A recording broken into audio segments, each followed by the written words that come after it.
But so we touched on it briefly there when we were speaking about properties and houses. You mentioned the wife and kids.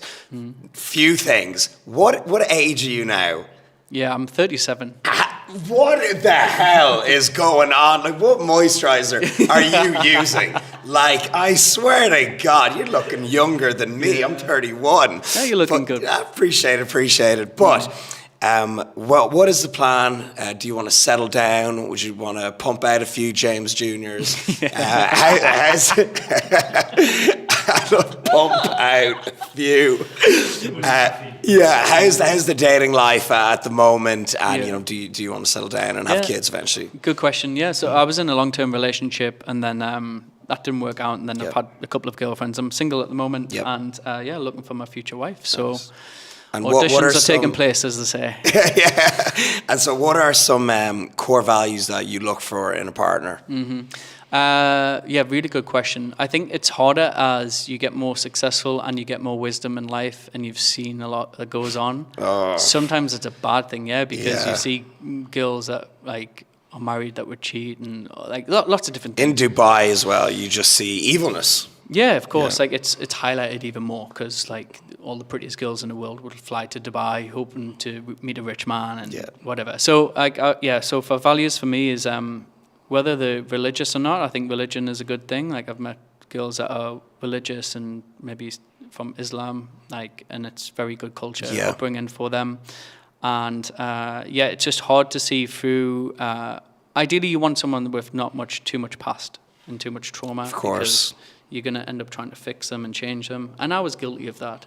Trying to be the father they never had or whatever. And then you're just obsessed with trying to fix this girl and it's just never going to change. No. So they need to come from a good family, good upbringing, good morals. You can tell by the way they dress. You get a lot of DMs from girls that have got hundreds of thousands of followers, bikini pics everywhere. I'm never going to wife you. Yeah. You're never going to be a wifey. I'm never going to change you. So you want someone that's very private on Instagram, dresses respectively, is not seen in a nightclub, and has probably got more natural beauty. And I'd look for in a wife and a partner as opposed to your typical girl that thinks on Instagram that it's not just about looks. Looks are very, very important, of course. Yeah, of course. But I think the hard part a girl's got is when she's pretty, she gets everything given for free, and she didn't have to earn it. And then she's getting flew on private jets or yachts and around the world or whatever. You don't want a girl. You're never going to be able to be with a girl like that because she's going to be used to that luxury for a long time. So look, it's hard, and especially because you think about it more. So that's why I'm tuning in more to my energy frequency now. Yeah. So I think the different energy you give off and vibe, you will attract that type of woman.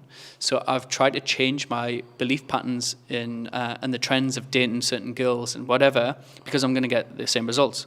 So the same as living in Dubai, it's the same dates, you take them to the same places, you have the same conversations. I'm bored of that now. Yeah. So I'm looking for something more deeper, on a high level frequency where my queen can be the person that's going to be there for me to make me the biggest king in the world and look after me and nurture me. And feminine energy is very, very important. A lot of girls have been pushed to be more masculine now because they need to fend for themselves. They need to have their own income coming in, and there's nothing wrong with that. I've had girlfriends that were very successful and made millions. Yeah. And that's great for them, and I'm super, super proud for them, and I understand they had to do that because of the upbringing they had, and they had to do that because they didn't have a man to take care of them. Yeah. But the hard part for them is turning that masculine energy into just being a soft, feminine woman that what high-value men want. Yes. They don't want... every time this girl would say she makes this amount of money, I was I don't care, because you won't be paying for anything with me. Yeah. I'm paying for it all. That's my role and job as a man. Yeah. But provider. Provider and protector. So then, it's very misjointed for them. So they've got a hard situation because a lot of those girls that, even if they are good girls, they need to survive. So they need to have to either fend for themselves and be in that masculine role. So, and then they've been brainwashed with social media and everything else that they can settle down when they're older. When really, I'll be honest, I'm looking maybe for someone that's maybe like 22 to 25, 26. Yeah, exactly. Because it's a biological fact. Of course. And people completely forget about that there is a biological clock that's ticking. And, for like we were saying, kids, there's only a small window where, things will go smoothly. And so is that something that you want to have, some kids? Yeah, for sure. Yeah, like I'm really looking towards having kids very soon. Yeah. One of the reasons being I'm quite sporty. Like I play tennis, golf, football, in the gym or whatever. Yeah. And I felt it with my body. Like I've tweaked my back a little bit. I don't know if I pulled a disc or something like at the bottom of my back. Getting the old. last few days. And I played a full 11-a-side pitch football the other week, and that's just ruined my body. And I'm thinking, wow, if I have a kid now and I'm going to be maybe 47, 50, and my kid's 10 years old wanting to play in the park or like on football, like I need to be fit and healthy. Yeah. So I think like now is a good time. Like there's no reason why not, but you need to pick a good mother. Like that's the hardest thing, because they're going to be raising your kids as well, and you're going to be with that woman hopefully for life, and happy with her.